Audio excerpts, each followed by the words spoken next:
ಯೋಹನ ಬರೆದ ಸುವಾರ್ತೆ 4ನೇ ಅಧ್ಯಾಯ 1ನೇ ವಚನದಿಂದ ನಾವು ಓದಿಕೊಳ್ಳೋಣ. ನೋಡಿ, ಆತನು ಸಮಾರ್ಯ ಸೀಮೆಯನ್ನು ಹಾದು ಹೋಗಬೇಕಾಯಿತು. ಹೋಗುವಾಗ ಸಮಾರ್ಯ ಸೀಮೆಗೆ ಸೇರಿದ ಸುಕರೆಂಬ ಊರಿಗೆ ಬಂದನು. ಓಕೆ, ಸಾಕು. ಹಲ್ಲೆಲೂಯಾ. 4ನೇ ವಚನ ನೀವು ಅಂಡರ್ಲೈನ್ ಮಾಡಿ ಇಟ್ಕೊಳ್ರಿ. ಇದು ಈ ಅಧ್ಯಾಯದ ಈ ವಚನದಲ್ಲಿ, ಈ ಅಧ್ಯಾಯದಲ್ಲಿ, ಈ ಪ್ಯಾಸೇಜ್ ಅಲ್ಲಿ ಬಹಳ ಬಹಳ ಪ್ರಾಮುಖ್ಯವಾಗಿರುವಂತ ಒಂದು ವಚನ. ಏನು ಅಂತಂದ್ರೆ, ಆತನು ಸಮಾರ್ಯ ಸೀಮೆಯನ್ನ ಹಾದು ಹೋಗಬೇಕಾಯಿತು. Hallelujah, hallelujah. ಆತನು ಸಮಾರ್ಯ ಸೀಮೆಯನ್ನ ಹಾದು ಹೋಗಬೇಕಾಯಿತು ಅಂತ ವಾಕ್ಯ ಬರೀತಿದೆ ಬ್ರೇರೆ. ಇತಿಹಾಸ ಅಂದ್ರೆ, ನಾವು ಈ ಸ್ಟೋರಿಯನ್ನ ಎಷ್ಟೋ ಸೇವಕರು ಬಹಳ ಸಾರಿ ಪ್ರಸಂಗ ಮಾಡಿದ್ದಾರೆ, ಎಷ್ಟೋ ಸಾರಿ ನೀವು ಕೇಳಿದ್ದೀರಿ, ಎಷ್ಟೋ ಸಾರಿ ನೀವು ಕೂಡ ಓದಿದಿರಿ. ಈಗ ಇಲ್ಲಿ ಒಂದು ವಿಶೇಷತೆಯನ್ನ ನಾವು ಗಮನಿಸ್ತಿದ್ದೀವಿ. ಏನಂದ್ರೆ, ಆತನು ಸಮಾರ್ಯ ಸೀಮೆಯನ್ನ ಹಾದು ಹೋಗಬೇಕಾಯಿತು. ಯೇಸು ಸ್ವಾಮಿ ಇಲ್ಲಿ ಎಲ್ಲಿಂದ ಎಲ್ಲಿಗೆ ಹೋಗ್ತಾ ಇದ್ದಾನೆ? ಯೂದಾಯದಿಂದ ಗಲಿಲಾಯಕ್ಕೆ ಹೋಗ್ತಾ ಇದ್ದಾನೆ. ಕರೆಕ್ಟಾ? ಎಲ್ಲಿಂದ ಹೋಗ್ತಾ ಇದ್ದಾನೆ? ಯೂದಾಯದಿಂದ ಗಲಿಲಾಯಕ್ಕೆ. ಬೈಬಲ್ ವಿದ್ವಾಂಸರು ಹೇಳ್ತಾರೆ, ಯೂದಾಯದಿಂದ ಗಲಿಲಾಯಕ್ಕೆ ಹೋಗ್ಬೇಕಾದ್ರೆ ಮಿನಿಮಮ್ ಮ್ಯಾಕ್ಸಿಮಮ್ ಆ ತರ ಎಷ್ಟು ಕಿಲೋಮೀಟರ್ ಅಂದ್ರೆ 110 ಕಿಲೋಮೀಟರ್ ಇಂದ 120 ಕಿಲೋಮೀಟರ್ ಡಿಸ್ಟೆನ್ಸ್ ಇತ್ತದು. ಅಂದ್ರೆ ವಿದ್ವಾಂಸರು, ಬೈಬಲ್ ಅಲ್ಲಿ ಬರ್ದಿಲ್ಲ, ಕಿಲೋಮೀಟರ್ ವಿದ್ವಾಂಸರು ಹೇಳ್ತಾರೆ ಆ ತರ. ಓಕೆನಾ? 110 ಕಿಲೋಮೀಟರ್ ಇಂದ 120 ಕಿಲೋಮೀಟರ್ ಅಷ್ಟು ಡಿಸ್ಟೆನ್ಸ್ ಅಲ್ಲಿರುವಂತ ಒಂದು ಊರು. ಯೂದಾಯದಿಂದ ಯೇಸು ಸ್ವಾಮಿ ಗಲಿಲಾಯಕ್ಕೆ ಹೋಗ್ತಾ ಇದ್ದಾನೆ. ಸಣ್ಣ, ಈಗ ಯೂದಾಯದಿಂದ ಗಲಿಲಾಯಕ್ಕೆ ಹೋಗಬೇಕಾದ್ರೆ ಮಧ್ಯದಲ್ಲಿ ಸಮಾರ್ಯ ಅನ್ನುವಂತ ಒಂದು ಪಟ್ಟಣ ಬರ್ತದೆ. ಈ ಸಮಾರ್ಯ ಪಟ್ಟಣ ಏನಪ್ಪ? ಈ ಸಮಾರ್ಯ ಪಟ್ಟಣದ ಹಿನ್ನೆಲೆ ಏನು ಅಂತ ಕೇಳಿದ್ರೆ, ಈ ಸಮಾರ್ಯ ಪಟ್ಟಣ ಬೈಬಲ್ ಅಲ್ಲಿ ಒಮ್ರಿ ಅನ್ನುವಂತ ಒಬ್ಬ ರಾಜನು, ಈ ಇಸ್ರಾಯೇಲ್ ದೇಶವನ್ನ 10 ಕುಲಗಳನ್ನ ಆಳ್ತಿರುವಂತ ಒಮ್ರಿ ಅನ್ನುವಂತ ಒಬ್ಬ ರಾಜನು ಏನ್ ಮಾಡ್ತಾನೆ? ಶೆಕೆರ್ ಅನ್ನುವಂತ ಒಬ್ಬ ವ್ಯಕ್ತಿ ಹತ್ರ ಒಂದು ಬೆಟ್ಟವನ್ನ ಪರ್ಚೇಸ್ ಮಾಡಿ ಆ ಬೆಟ್ಟದ ಮೇಲೆ ಒಂದು ಪಟ್ಟಣವನ್ನ ನಿರ್ಮಿಸ್ತಾನೆ. ಯಾರು? ಒಮ್ರಿ ಅನ್ನುವಂತ ಒಬ್ಬ ರಾಜ ಪಟ್ಟಣ ನಿರ್ಮಿಸಿ ಆ ಪಟ್ಟಣಕ್ಕೆ ಶೆಕೆರ್ ಅಂತೇಳಿ ಹೆಸರು ಕೊಡ್ತಾನೆ. ಅಂದ್ರೆ ಯಾರಿಂದ ಆತನು ಆ ಒಂದು ಬೆಟ್ಟವನ್ನ ಪರ್ಚೇಸ್ ಮಾಡಿದ್ನು, ಕೊಂಡುಕೊಂಡಿದ್ನು, ಆ ವ್ಯಕ್ತಿ ಹೆಸರನ್ನೇ ಒಮ್ರಿ ಅನ್ನುವಂತ ರಾಜನು ಅದಕ್ಕೆ ಹೆಸರು ಇಡ್ತಾನೆ. ಹಲ್ಲೆಲೂಯಾ. ಇನ್ನು ಸ್ವಲ್ಪ ಆಳವಾಗಿ ತಗೊಂಡು ಹೋಗ್ತೀನಿ. ಓಕೆ, ಇಟ್ಟ ನಂತರ ಈಗ ಇಸ್ರಾಯೇಲರು 10 ಕುಲಗಳಲ್ಲಿ ಅವರು ಅಲ್ಲಿ ಆ ಸ್ಥಳಕ್ಕೆ ಅಲ್ಲಿ ವಾಸ ಮಾಡ್ತಾ ಇದ್ರೆ, ವಾಸ ಮಾಡ್ತಿದ್ದಾಗ ಏನಾಗುತ್ತೆ, ಈ ಒಮ್ರಿ ಅನ್ನುವಂತ ರಾಜನು, ಈ ರಾಜ ಬೇರೆ ದೇಶದ ಜನರನ್ನ ತಗೊಂಡ್ಬಂದು ಇಸ್ರಾಯೇಲ್ ಜೊತೆಗೆ ಸೇರಿಸ್ತಾನೆ. ಈಗ ಇಸ್ರಾಯೇಲ್ ಜನರು ಮತ್ತೆ ಬೇರೆ ದೇಶದ ಜನರು ಇಬ್ರು ಏನಾಗ್ತಾರೆ? ಒಬ್ರಿಗೊಬ್ರು ಅರ್ಥ ಮಾಡ್ಕೊಳ್ಳೋದು, ಒಬ್ರಿಗೊಬ್ರು ಜೊತೆಗಿರೋದು, ಒಬ್ರಿಗೊಬ್ರು ಅಂಡರ್ಸ್ಟ್ಯಾಂಡ್ ಮಾಡ್ಕೊಳ್ಳೋದು, ಹಿಂಗೆ ನಡೆದೋಗುತ್ತೆ. ಇದನ್ನ ಯೂದ ಜನರು, ಯಹೂದ್ಯರು, ಬೆಂಜಮಿನ್ ಕುಲದವರು, ಯಹೂದ ಕುಲದವರು ಇದನ್ನೇನ್ ಮಾಡ್ತಾರೆ? ತಿರಸ್ಕಾರ ಮಾಡ್ತಾರೆ. ಏನ್ ತಿರಸ್ಕಾರ ಅಂದ್ರೆ, ಇವರು ಈ ಕುಲದವರು ಬೇರೆ ಕುಲದವ್ರ ಜೊತೆಗೆ ಏನಾಗ್ಯಾರ? ಒಂದಾಗ್ಬಿಟ್ರ ಅಂತೇಳಿ ಅವಾಗಿಂದ ಸಮಾರ್ಯದವರು ಅಂತಂದ್ರೆ ಯಹೂದ್ಯರಿಗೆ ಅಂಟು ಬರಲ್ಲ. ಸೊ ಸಮಾರ್ಯದವರಿಗೆ, ಇಸ್ರಾಯೇಲ್ಯರಿಗೆ, ಯಹೂದ್ಯರಿಗೆ ಅಂದ್ರೆ ಅಂಟು ಬರಲ್ಲ. ಅದಕ್ಕೆ ಈ ಸಮಾರ್ಯದವರನ್ನ ಯಹೂದ್ಯರು ಯಾವಾಗ್ಲೂ ತಿರಸ್ಕಾರ ಮಾಡ್ತಾ ಇದ್ರು. ಸೊ ತಿರಸ್ಕಾರ ಮಾಡ್ತಿರುವಂತ ಈ ಯಹೂದ್ಯರು ಈ ಯಹೂದ್ಯದಿಂದ ಗಲಿಲಾಯಕ್ಕೆ ಹೋಗ್ಬೇಕಾದ್ರೆ ಸಮಾರ್ಯವನ್ನ ದಾಟ್ಕೊಂಡು ಹೋಗ್ಬೇಕಾಗಿತ್ತು. ಆದ್ರೆ ಯಹೂದ್ಯರು ಏನ್ ಮಾಡ್ತಾ ಇದ್ರು?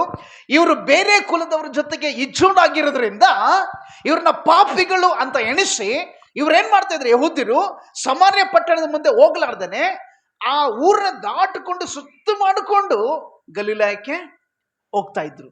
ಈ ಹೋಗುತ್ತಾ ಇರ್ಬೇಕಾದ್ರೆ ಅವರು ಆ ದಾರಿಯನ್ನ ಬಳಸ್ಕೊಳ್ತಾ ಇದ್ರು. ಈಗ ಯೇಸು ಕ್ರಿಸ್ತನ ಹತ್ರ ನಾವು ಬರೋಣ. ಯೇಸು ಕ್ರಿಸ್ತನ ಯಾರು? ಒಬ್ಬ ಯಹೂದ್ಯನಾಗಿದ್ದ. ಹಲ್ಲೆಲೂಯಾ. ಯೇಸು ಕ್ರಿಸ್ತನ ಯಾರು? ಒಬ್ಬ ಯಹೂದ್ಯನು. ಸೊ ಯಹೂದ್ಯನು ಈಗ ಯೂದ ಪಟ್ಟಣದಿಂದ ಗಲಿಲಕ್ಕೆ ಹೋಗ್ತಾ ಇದ್ದಾನೆ. ಹೆಂಗ್ ಹೋಗ್ಬೇಕು? ಸಮಾರ್ಯ ಮಾರ್ಗವಾಗಿ ಹೋಗ್ಬೇಕು. ಆದ್ರೆ ಯಹೂದ್ಯರು ಹೆಂಗ್ ಹೋಗ್ತಾ ಇದ್ರು? ಅದನ್ನು ದಾಟಿಕೊಂಡು ಸುತ್ತು ಮಾಡಿಕೊಂಡು ಹೋಗ್ತಾ ಇದ್ರು. ಆದ್ರೆ ಯೇಸು ಕ್ರಿಸ್ತನು ಸಮಾರ್ಯ ಪಟ್ಟಣ ಮುಖಾಂತರವಾಗಿಯೇ ಹೋಗ್ತಾ ಇದ್ದಾನೆ. ಹಲ್ಲೆಲೂಯಾ. ಸೊ ಬೈಬಲ್ ವಚನ ಹೇಳ್ತದೆ, ಆತನು ಸಮಾರ್ಯ ಸೀಮೆಯನ್ನು ಹಾದು ಹೋಗಲೇಬೇಕಾಯಿತು. ಅಂದ್ರೆ ಸಮಾರ್ಯ ಸೀಮೆಯನ್ನ ಯೇಸು ಕ್ರಿಸ್ತನು ಹಾದು ಹೋಗಬೇಕಾಯಿತು ಅಂದ್ರೆ ಅರ್ಥ, ಯೇಸು ಕ್ರಿಸ್ತನು ಹಾದು ಹೋಗುವಂತ ಮಾರ್ಗದಲ್ಲಿ ದೇವರು ಏನೋ ಮಾಡ್ಬೇಕಂತ ಆಸೆ ಉಂಟು. Hallelujah, hallelujah. Something he wanted to do something. ಅಲ್ಲಿ ಏನೋ ಕಾರ್ಯ ಮುಂದೆ ಹೇಳ್ತೀನಿ ನಾನು ಏನ್ ಕಾರ್ಯ ಮಾಡ್ಬೇಕಂತ ಹೇಳಿ. ಓಕೆ, ಏನೋ ಕಾರ್ಯ ಉದ್ದೇಶ ಇಟ್ಟುಕೊಂಡು ಯೇಸು ಕ್ರಿಸ್ತನು ಆ ಸಮಾರ್ಯ ಪಟ್ಟಣವನ್ನ ಹಾದು ಹೋಗ್ತಾ ಇದ್ದಾನೆ. ಹಲ್ಲೆಲೂಯಾ. ಪ್ರೀತಿ ದೇವ ಜನರೇ, ಆ ವಚನದ ಮೇಲೆ ಆಧಾರದ ಮೇಲೆ ನಾನು ಒಂದು ವಿಚಾರ ಹೇಳ್ತೇನೆ.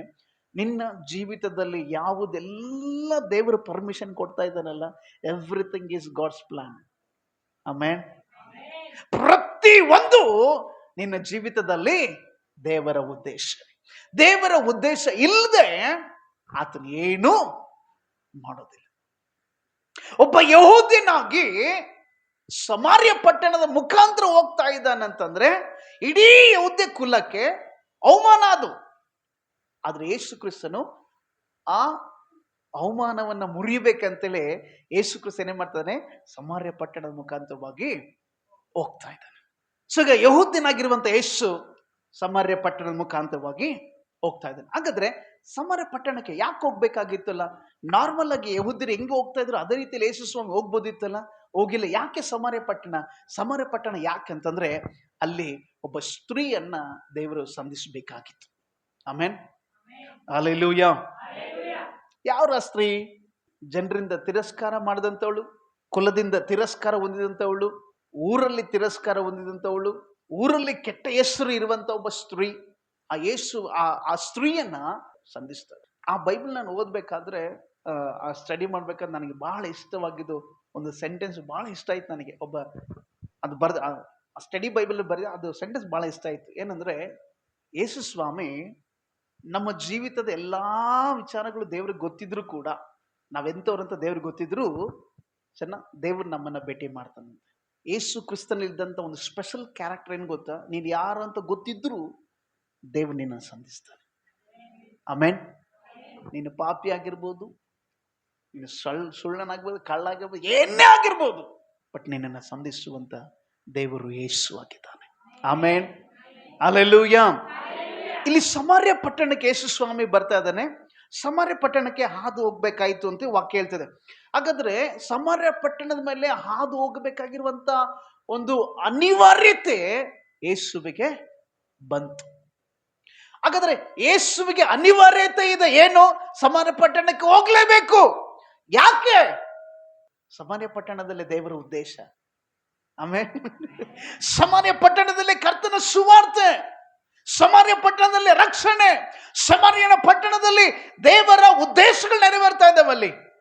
ಸೊ ಆ ಸಮಾರ್ಯ ಪಟ್ಟಣಕ್ಕೆ ಹೋಗ್ಲೇಬೇಕು ಅಂತೇಳಿ ಬಂತಂತೆ ಯೇಸು ಸ್ವಾಮಿಗೆ, ಅನಿವಾರ್ಯತೆ ಬಂತಂತೆ. ಸೊ ಆ ಪಟ್ಟಣಕ್ಕಾಗಿ ಆ ಪಟ್ಟಣದ ಮುಖಾಂತರವಾಗಿ ಯೇಸು ಸ್ವಾಮಿ ಓದುನು ಅಂತ ವಾಕ್ಯ ಹೇಳ್ತದೆ. ಹಲ್ಲೆಲೂಯಾ.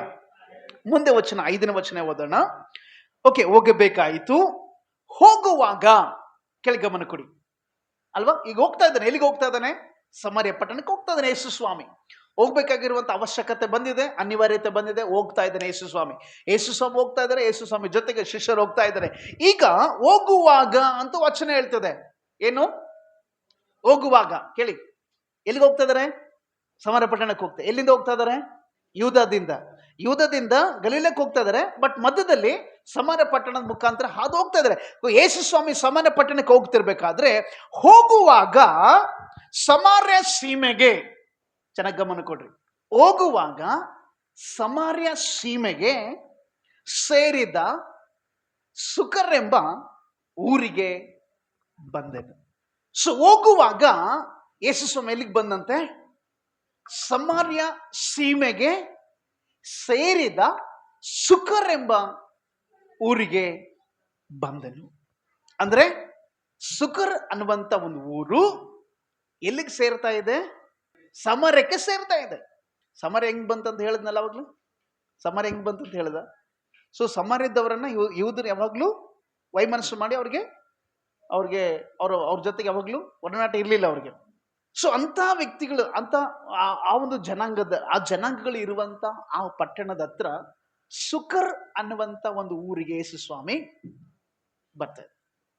ಯೇಸು ಸ್ವಾಮಿ ಯಾವ ಊರಿಗೆ ಕಾಲಿಡ್ತಾನಲ್ಲ ಆ ಊರಿನ ಇತಿಹಾಸನೇ ಬದಲಾಗ್ಬಿಡುತ್ತದೆ. ಅಲ್ಲೆಲೂಯ. ಸುಕರ್ ಅನ್ನುವಂತ ಊರು ಏನು, ಅದಕ್ಕೆ ಹಿನ್ನೆಲೆ ಏನು ಇದ್ದಿಲ್ಲ. ಆದ್ರೆ ಯೇಸು ಕ್ರಿಸ್ತನು ಆ ಸುಕರ್ ಅನ್ನುವಂತ ಊರಿಗೆ ಬಂದ. ಆ ಸುಕರ್ನ ಇತಿಹಾಸ ಬದಲಾವಣೆ ಆಯಿತು. Alleluia, alleluia. ಸುಕರ್ ಅನ್ನುವಂತ ಊರಿಗೆ ಯೇಸು ಸ್ವಾಮಿ ಬರ್ತಾ ಇದ್ದಾನೆ. ಈ ಸುಕರ್ ಅನ್ನುವಂತ ಊರು ಯಾವುದಕ್ಕೆ ಸೇರ್ತಾ ಇದೆ? ಸಮಾರ್ಯಕ್ಕೆ ಸೇರ್ತಾ ಇದೆ.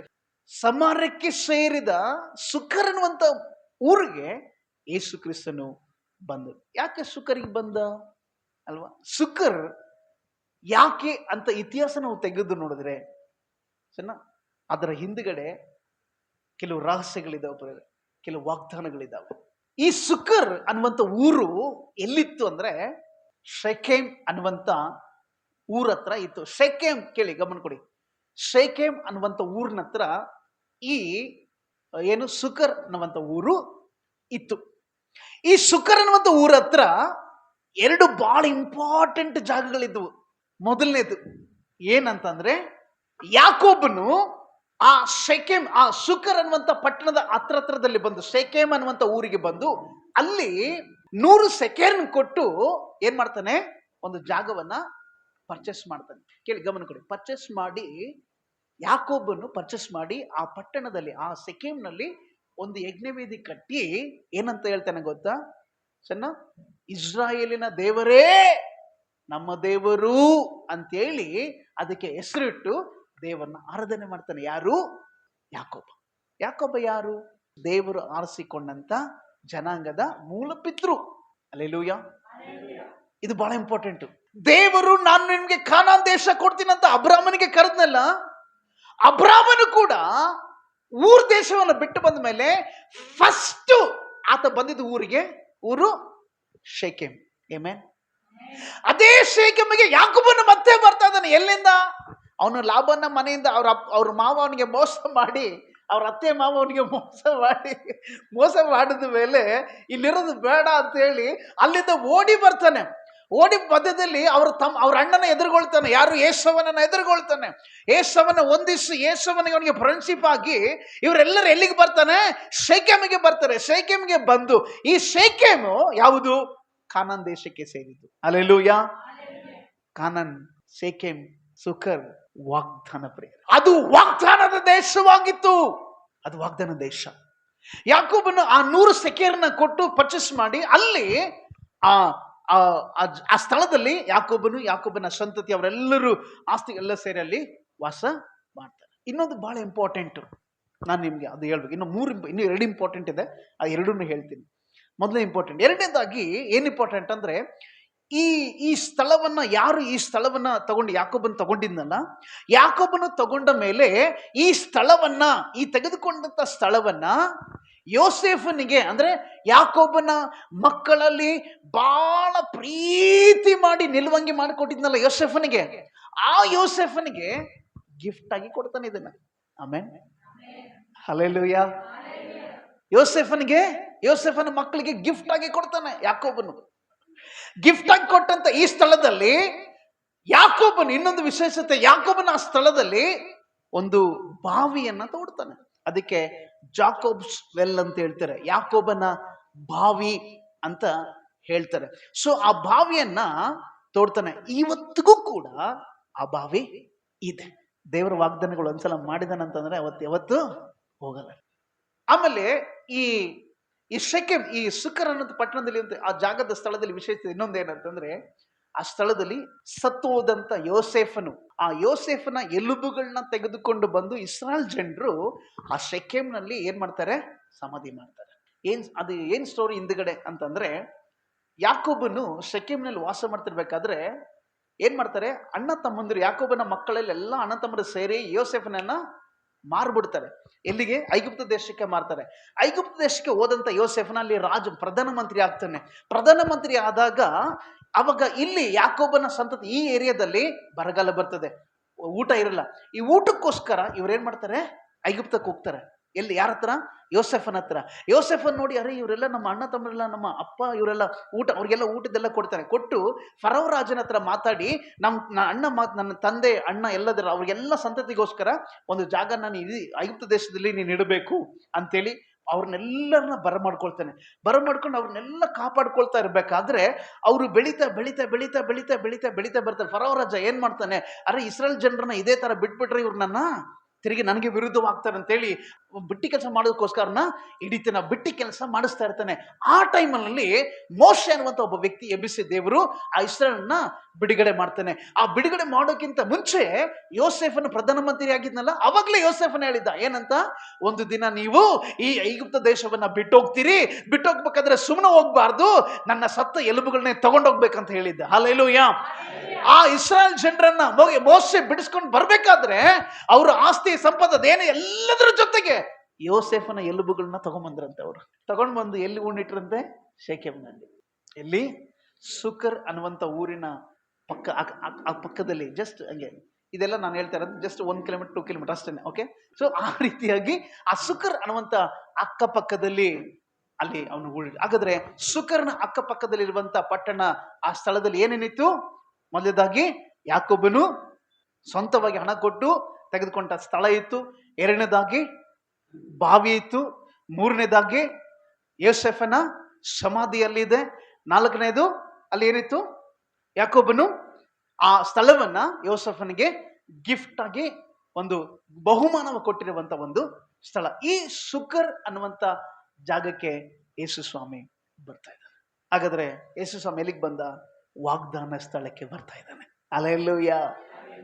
ಪ್ರೀತಿ ದೇವಜನರೇ, ಇಲ್ಲಿರೋರು ಎಲ್ಲರಿಗೂ ನಾನು ನಿಮಗೆ ಒಂದು ಮಾತು ಹೇಳ್ತೀನಿ ದೇವ್ರ ವಾಕ್ಯದಿಂದ. ಆಮೇನ್. ದೇವ್ರು ನಿನ್ನನ್ನು ಸಂಧಿಸಬೇಕು ಅಂತ ಯೋಚನೆ ಮಾಡಿದ ಮೇಲೆ ಸುಮ್ಮನೆ ಕ್ಯಾಜುವಲ್ ಆಗಿ ನಿನ್ನ ಸಂಧಿಸೋದಿಲ್ಲ, ವಾಗ್ದಾನದಿಂದ ನಿನ್ನನ್ನು ಸಂಧಿಸ್ತಾನೆ. ಹಲ್ಲೆಲೂಯಾ. ನಿನ್ನನ್ನು ವಾಗ್ದಾನದಿಂದ ಆತನ ಸಂಧಿಸುವನಾಗಿದ್ದಾನೆ. ಆಮೇನ್. ಇದೇ ಇಸ್ರಾಯೇಲ್ ಜನರಿಗೆ ದೇವ್ರು ವಾಗ್ದಾನ ಮಾಡಿದ್ದ, ನಾನು ನಿಮ್ಮನ್ನ ಕಾನಾನ್ ದೇಶದಲ್ಲಿ ನಿಮ್ಮ ನೆಲೆ ನಿಲ್ಲಿಸ್ತೀನಿ ಅಂತೇಳಿ. ಅದೇ ಇಸ್ರಾಯೇಲ್ ಜನರ ಮಧ್ಯದಲ್ಲಿರುವಂತಹ ಸಮಾರ್ಯ ಒಬ್ಬ ಸ್ತ್ರೀಯನ್ನ ಇವತ್ತು ವಾಗ್ದಾನದ ಸ್ಥಳದಲ್ಲಿ ಯೇಸು ಸ್ವಾಮಿ ಭೇಟಿ ಮಾಡ್ತಾ ಇದ್ದಾರೆ. ಆಮೇನ್. ಮುಂದೆ ವಚನಗಳು ಓದುತ್ತಾ ಹೋದ್ರೆ ಅಲ್ಲಿ ನಡೆದಂತ ಸಂಭಾಷಣೆ ಬಗ್ಗೆ ನಾವಲ್ಲಿ ಗಮನಿಸ್ತಾ ಇದ್ದೇವೆ ಪ್ರೇರ. ಹಲ್ಲೆಲೂಯಾ. ಸೊ ಯೇಸು ಸ್ವಾಮಿ ಅಲ್ಲಿಗೆ ಬಂದು ಆ ಸುಕರಂತ ಸೇರಿಗೆ ಆ ಊರಿಗೆ ಬಂದಾಗ ಆ ಸುಕರ್ನ ಅಕ್ಕಪಕ್ಕದಲ್ಲಿ ಏನಿತ್ತಂತೆ? ಅದು ಏದು? ಸುಕರು ಯಾಕೋಬನು ತನ್ನ ಮಗನಾದ ಯೋಸೆಫನಿಗೆ ಕೊಟ್ಟ ಭೂಮಿ ಹತ್ತಿರದಲ್ಲಿತ್ತು. ಅಲ್ಲಿ ಯಾಕೋಬನ ತೆಗೆಸಿದ ಬಾವಿ ಕೂಡ ಇತ್ತಂತೆ ವಚನ ಹೇಳ್ತದೆ. ಸೊ ಮೊದಲದಾಗಿ ಯಾಕೋಬನಿಗೆ ಆ ಸ್ಥಳ ಯೋಸೆಫನಿಗೆ ಕೊಡಲ್ಪಟ್ಟಿತ್ತು. ಎರಡನೇದಾಗಿ ಯಾಕೋಬನ ಬಾವಿ ಅಲ್ಲಿತ್ತು. ಗಮನ ಕೊಡಿ, ಇದು ಬಹಳ ಇಂಪಾರ್ಟೆಂಟು. ಅಲ್ಲಿ ಯಾಕೋಬನ ತೆಗೆಸಿದ ಬಾವಿ ಇತ್ತು. ಯೇಸು ದಾರಿ ನಡೆದು ದಣಿದು ಆ ಬಾವಿಯ ಬಳಿಯಲ್ಲಿ ಹಾಗೆ ಕೂತುಕೊಂಡನು. ಹಲ್ಲೆಲೂಯಾ. ಎಲ್ಲಿಗೆ ಬಂದರಿ ಯೇಸು ಸ್ವಾಮಿ? ಎಲ್ಲಿಗೆ ಬಂದ? ಬಾವಿಗೆ ಬರ್ತದನೆ. ಯಾವ ಬಾವಿ ಅದು? ಯಾಕೋಬನ ಬಾವಿ. ಯಾಕೋಬ ಯಾರು? ಒಡಂಬಡಿಕೆ. ಯಾಕೋಬ ಯಾರು? ಇಸ್ರಾಯೇಲ್. ಹಲ್ಲೆಲೂಯಾ. ಸ್ವಂತ ಜನಾಂಗ, ನನ್ನ ಜನರು ಅಂತ ಯೇಸು ದೇವರು ಹೇಳ್ತಾರೆ. ನನ್ನ ಜನರಿದು. ಯಾಕೋಬ ನೀನು ಮೊದಲು ಯಾಕೋಬನ, ಈಗ ಇಸ್ರಾಯೇಲ್ ನೀನು. ಯಾಕೋಬ ಅಲ್ಲ, ನೀನು ಇಸ್ರಾಯೇಲ್. ಆ ಸ್ಥಳಕ್ಕೆ ಆ ಒಂದು ಬಾವಿಗೆ ಬರ್ತದನೆ. ಈಗ ಗಮನ ಕೊಡಿ, ಇದು ಬಹಳ ಇಂಪಾರ್ಟೆಂಟ್. ಇನ್ನು ಮುಂದೆ ಹೇಳೋ ವಿಚಾರ ಬಹಳ ಇಂಪಾರ್ಟೆಂಟ್, ಚೆನ್ನಾಗಿ ಗಮನ ಕೊಡೋಣ. ಸೊ ಯೇಸು ಸ್ವಾಮಿ ಆ ಬಾವಿ ಹತ್ರ ಕೂತ್ಕೊಂಡಿದ್ದಾನೆ. ಈಗ ಮಧ್ಯಾಹ್ನ ಜಾವ ಅಂತ ಹೇಳ್ತದೆ ವಾಕ್ಯ. ಏನು? ಮಧ್ಯಾಹ್ನ ಜಾವ. ಒಬ್ಬ ಸ್ತ್ರೀ, ಒಬ್ಬ ಹೆಣ್ಣು ಮಗಳು ಕೊಡ ತಗೊಂಡು ನೀರು ತಗೊಳಕ್ ಬರ್ತಿದ್ದಾಳೆ. ಹಲ್ಲೆಲೂಯಾ. ಇಲ್ಲಿ ಬೈಬಲ್ ಅಲ್ಲಿ ಆಕೆ ಹೆಸರು ಬರ್ದಿದ್ದೇನಾ? ಆಕೆ ಯಾವ ಊರಂತ ಬರ್ದಿದ? ಆದ್ರೆ ಬೈಬಲ್ ಆಧಾರದ ಮೇಲೆ ಸಮಾರ್ಯದ ಸ್ತ್ರೀ ಅಂತೇಳಿ, ಅಂದ್ರೆ ಆಕೆ ಸಮಾರ್ಯದ ಪಟ್ಟಣದವಳಾಗಿದ್ಲು ಅಥವಾ ಸಮಾರ್ಯಕ್ಕೆ ಸೇರಿದ ಸುಕರ್ ಅನ್ನುವಂತ ಹಳ್ಳಿಗೆ ಸೇರಿದ್ಲು ಗೊತ್ತಿಲ್ಲ. ಆಮೇನ್. ಸುಕರು ಸಮಾರ್ಯದಲ್ಲಿತ್ತು.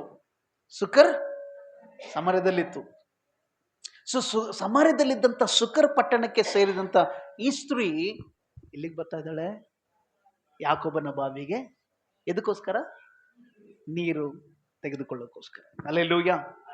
ಈಗ ನೀರು ಸೇದಕ್ ಬಂದಿದ್ದಾಳೆ. ನೀರು ಸೇದಕ್ ಬಂದಿದ ತಕ್ಷಣನೇ ಯೇಸು ಸ್ವಾಮಿ ಆಕೆ ನೋಡಿ, ಅಮ್ಮ ನನಗೆ ನೀರು ಕೊಡ್ತೀಯಾ ಕುಡಿಯೋಕ್ಕೆ?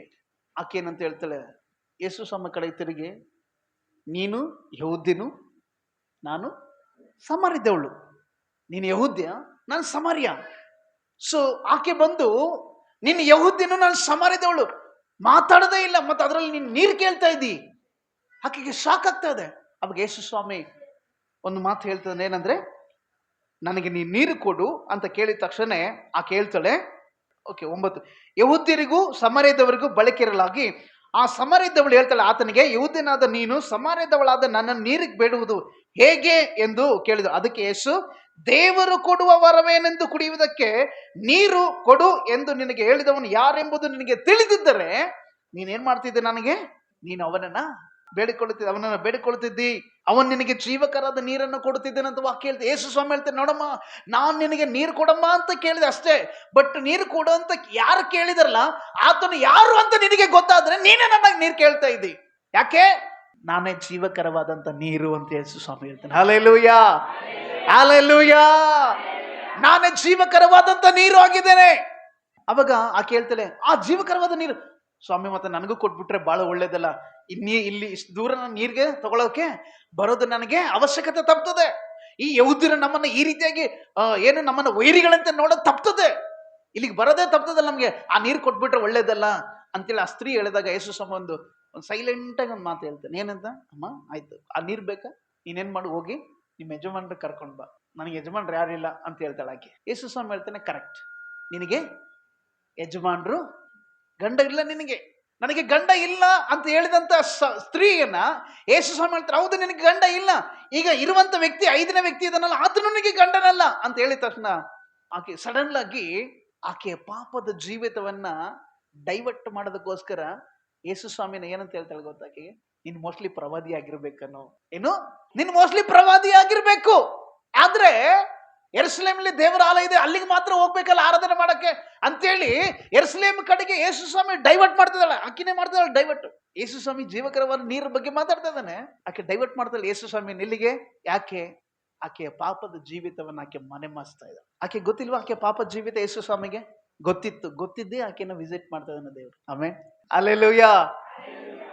ಆ ಜೀವಕರವಾದ ನಾನು ಅವಾಗ ಆಕೆ ಹೇಳ್ತಾಳೆ, ಓ ನಮ್ಮ ಯಾಕೋಬನ ತಂದೆ ಇದ್ದನ, ನಮ್ಮ ಅಪ್ಪ ಯಾಕೋಬ ಇದ್ನಲ್ಲ, ಯಾಕೋಬನ್ಗಿಂತ ದೊಡ್ಡವನ ನೀನು?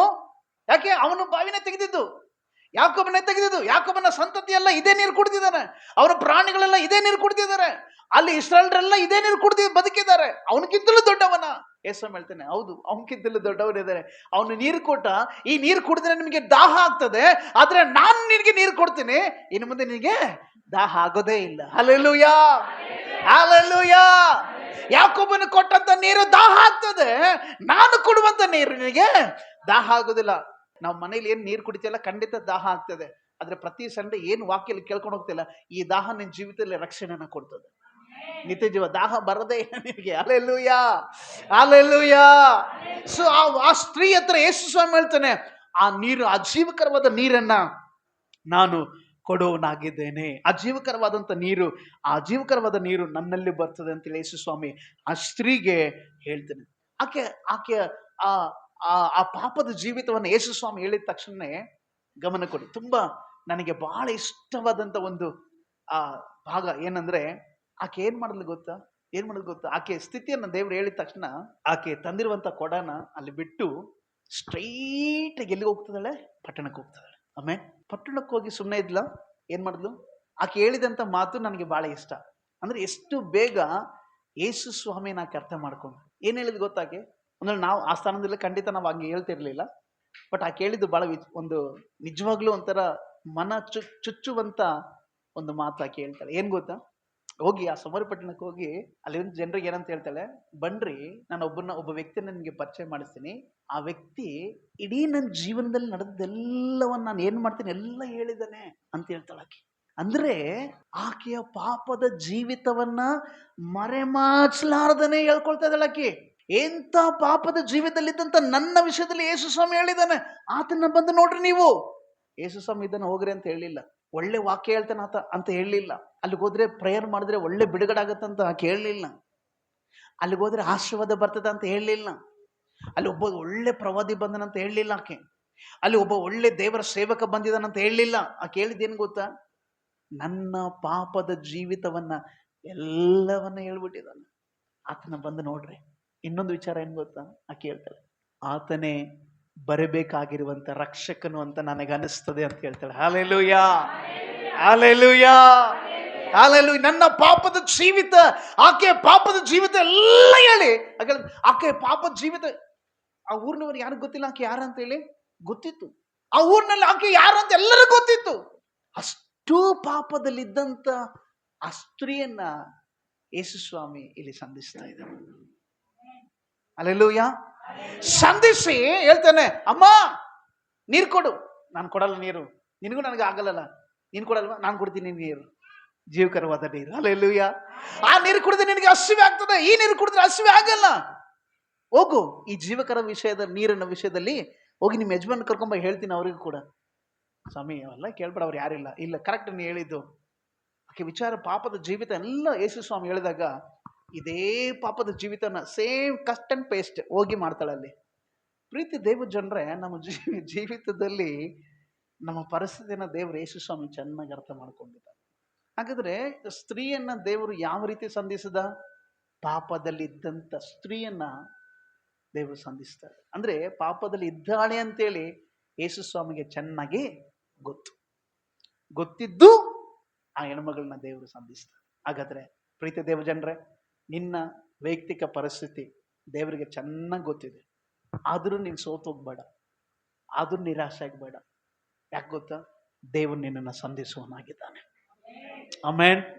ನನ್ನ ಪಾಪದವಳು, ನನ್ನ ಪಾಪದವನು, ಪಾಪ ನನ್ನಲ್ಲಿದೆ, ನಾನು ಯೋಗ್ಯನಲ್ಲ, ಹಂಗೆ ಹಿಂಗೆ, ಐ ಆಮ್ ನಾಟ್ ಕ್ಯಾಪಬಲ್, ಹಾಗೆ ಹೀಗೆ ನಿನ್ನನ್ನು ನೀನು ಕೆಳಮಟ್ಟಕ್ಕೆ ನೀನು ಮಾಡ್ಕೋಬೇಡ. ಯಾಕೆ? ದೇವರು ನಿನ್ನನ್ನು ಸಂಧಿಸುವನಾಗಿದ್ದಾನೆ.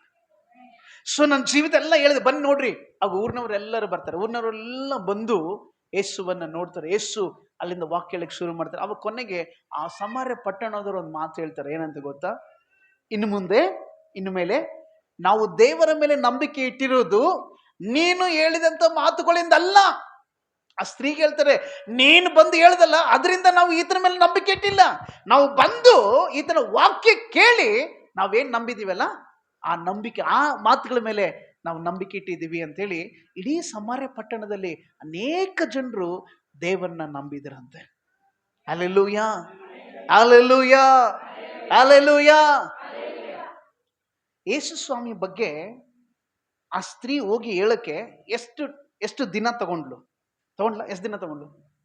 ಒಂದಿನವೂ ಅಲ್ಲ, ಅರ್ಧ ದಿನನೂ ಅಲ್ಲ, ಮತ್ತೆ ಸಮ್ ಅವರ್ಸ್, ತಾಸುಗಳಷ್ಟೇ. ಕೆಲವು ತಾಸುಗಳಲ್ಲಿ ಯೇಸು ಕ್ರಿಸ್ತನ ಯಾರು, ಯೇಸು ಕ್ರಿಸ್ತನ ಉದ್ದೇಶ ಏನು, ನನ್ನನ್ನು ಯಾಕೆ ಸಂಧಿಸಿದ, ನನ್ನ ಕೆಲಸ ಏನು ಅಂತೇಳಿ ಅರ್ಥ ಮಾಡಿಕೊಂಡ್ಲು ಸಮಾರ್ಯ ಸ್ತ್ರೀ. ಆದ್ರೆ ನಾವು ರಕ್ಷಣೆ ಹೊಂದಿ ದೀಕ್ಷಾಸ್ನಾನ ತಗೊಂಡು ಪ್ರತಿ ತಿಂಗಳು ಕಮ್ಯುನಿಯನ್ ತಗೊಂಡು 20 ವರ್ಷ ರಕ್ಷಣೆ ಅನುಭವ ಇದ್ರೂ ಕೂಡ ಯೇಸು ಸ್ವಾಮಿ ಬಗ್ಗೆ ನಾವು ಮಾತಾಡಕ್ಕೆ ಹೋಗಲ್ಲ. ಮಾತಾಡ್ತೀವ? ಪ್ರೀತಿ ದೇವ ಜನರು, ಇವತ್ತು ನಮ್ಮ ಜೀವಿತದಲ್ಲಿ ಕ್ರಿಸ್ತನನ್ನ ನಾವು ಘಂಟಾಘೋಷವಾಗಿ ಇವತ್ತು ನಾವು ಹೇಳ್ಕೊಳ್ತಾ ಇಲ್ಲ. ಆದರೆ ಈ ಪಾಪದಲ್ಲಿದ್ದಂಥ ಸ್ತ್ರೀ within hours she become A disciple of Jesus. ಕೆಲವು ತಾಸುಗಳಲ್ಲಿ ಯೇಸು ಕ್ರಿಸ್ತನ ಸುವಾರ್ತಕಿಯಾದ್ಲಂತೆ ಆಕೆ. ನಾವು ಚರ್ಚಲ್ಲಿ 20 ವರ್ಷ 30 ವರ್ಷ 60 ವರ್ಷ ಇದ್ರು ಇನ್ನೂ ನಾವು ಹೋಗಿ ತಲೆ ಕೊಡೋದು ಆ ಅಭ್ಯಾಸನೇ ಬಿಟ್ಟಿಲ್ಲ ಅಲ್ಲ. ತಲೆ ಕೊಡೋ ಅಭ್ಯಾಸನೇ ಬಿಟ್ಟಿಲ್ಲ ನಾವು. ಕೊಡು, ತೊಂದರೆ ಇಲ್ಲ. ಆದರೆ ನೀನು ಕ್ರಿಸ್ತನ ಸುವಾರ್ತಿಕನು, ಕ್ರಿಸ್ತನ ವಾಕ್ಯ ಸಾರುವಂತ ವ್ಯಕ್ತಿ, ಸಾಕ್ಷಿ ನೀನು ನಾನು ಆಗಬೇಕು. ಇದೇ ದೇವರ ಉದ್ದೇಶ. ಆಮೆನ್. Hallelujah, hallelujah, hallelujah. ಸುವಾರ್ತೆ ಹೆಂಗೆ ಹೇಳು? ನನ್ನ ರಕ್ಷಣದ ಮೇಲೆ ಹಂಗಾಯ್ತು ಹಿಂಗ ಅದು ಹೇಳಕ್ ಹೋಗ್ಬೇಡ. ಈ ಲೇಡಿ ಏನ್ ಹೇಳಿದಲ್ಲ ಸೇಮ್ ಅದನ್ನೇ ಹೇಳು. ಏನಂತ? ನಾನು ಯೇಸು ಸ್ವಾಮಿ ನಂಬಿದ ಮೇಲೆ ಇಂತೆಲ್ಲ ಪಾಪ ಮಾಡಿದ್ದೆ, ಇಂತೆಲ್ಲ ದೋಚಿದೆ, ಇಂತೆಲ್ಲ ಸುಳ್ಳು ಹೇಳಿದ್ದೆ, ಯೇಸು ನಂಬಿದ ಮೇಲೆ ಹಿಂಗೆ ಮಾಡಿಲ್ಲ ನಾನು. ಇದು ಹೇಳು. ಯಾಕೆ? ನೀನು ಏನು ಪಾಪ ಮಾಡಿದ್ದೆ ನಿಮ್ಮ ಊರಿನಲ್ಲಿ ಎಲ್ಲರಿಗೂ ಗೊತ್ತು, ಹೌದಿಲ್ಲ? ಸೊ ಈಗ ರಕ್ಷಣೆ ಹೊಂದಿದ ಮೇಲೆ ಆ ಪಾಪದ ಜೀವಿತನೆಲ್ಲ ನಾನು ಬಿಟ್ಟಿದ್ದೀನಿ, ಯೇಸು ಸ್ವಾಮಿ ನನ್ನ ಜೀವಿತದಲ್ಲಿ ಬದಲಾವಣೆ ಕೊಟ್ಟಿದ್ದಾನೆ ಅಂತ ಸಾಕ್ಷಿ ಹೇಳಕ್ ಶುರು ಮಾಡು. ಅದೇ ನಿನ್ನ ರಕ್ಷಣೆಯ ಸುವಾರ್ತೆಯ ಪ್ರಾರಂಭ. Hallelujah, hallelujah. ಹಲ್ಲೆಲೂಯಾ. ಸೊ ಆಕೆ ಹೋಗಿ ಹೇಳ್ತಾಳೆ, ಬನ್ರಿ ನೋಡ್ರಿ ನಾನು ಮಾಡಿದ್ದೆಲ್ಲ ಹೇಳಿದನು. ಆಕೆಗೆ ಇನ್ನೊಂದು ಧೈರ್ಯ ಭಾಳ ಮೆಚ್ಚಬೇಕು. ಫಸ್ಟ್ ಆಫ್ ಆಲ್ ಆಕೆ ಯಾರು ಅಂತ ಇಡೀ ಊರಿಗೆ ಗೊತ್ತಿದೆ. ಈಗ ಅನ್ಕೊಂಡಿರ್ಬೇಕಲ್ಲ, ಒಂದು ವೇಳೆ ನಾನು ಹೋಗಿ ಯೇಸು ಸ್ವಾಮಿ ಬಗ್ಗೆ ಹೇಳಿದ್ರೆ ಇವ್ರು ಕೇಳ್ತಾರ? ಯಾಕೆ ಈಕೆ ಬಗ್ಗೆ ಎಲ್ಲ ಗೊತ್ತು. ಈಗ ಬರ್ತಾ ಇದ್ದಾಳೆ ಅಂತಂದ್ರೆ ಯಾವುದೋ ಒಂದು ಬಿಸ್ನೆಸ್ ಇಟ್ಕೊಂಡು ಬರ್ತಾಳಂತ ಜನರಿಗೆ ಅನ್ಕೊಳ್ತಾರೆ ಅಲ್ಲ. ಪ್ರೀತಿ ದೇವಜನರೇ, ಯಾವಾಗ ಒಬ್ಬ ವ್ಯಕ್ತಿಯನ್ನ ಯೇಸು ಸ್ವಾಮಿ ಸಂಧಿಸಿದ್ನಲ್ಲ, ಸಣ್ಣ ಕೆಟ್ಟವರು ಅವ್ರ ಮಾತು ಕೇಳಬಾರದು ಅಂತ ಅಂದುಕೊಂಡ್ರು ದೇವರ ಒಂದು ಮಾತನ್ನ ಕೇಳೋ ತರ ಮಾಡ್ತಾನೆ. ಆಮೆನ್. ಹಲ್ಲೆಲೂಯಾ. ಅನೇಕರು ಆಕೆನ ತಿರಸ್ಕಾರ ಮಾಡಿದ್ರು, ಯಹೂದ್ಯರು ತಿರಸ್ಕಾರ ಮಾಡಿದ್ರು, ಸಾಂಪ್ರದಾಯ ತಿರಸ್ಕಾರ ಮಾಡಿತ್ತು. ಆಧ್ಯಾತ್ಮಿಕತೆ ಸಾಂಪ್ರದಾಯ, ಆಕ್ಚುಲಿ ಆಧ್ಯಾತ್ಮಿಕತೆಯಲ್ಲಿ ಬಂದಾಗ್ಲೂ ಕೂಡ ಯಹೂದ್ಯರು ಮತ್ತೆ ಬೆನ್ಯಾಮಿನದವರು ಇವರೆಲ್ಲರೂ ಯೆರೂಸಲೇಮ್ ದೇವರನ್ನ ಆರಾಧನೆ ಮಾಡ್ತಿದ್ರು.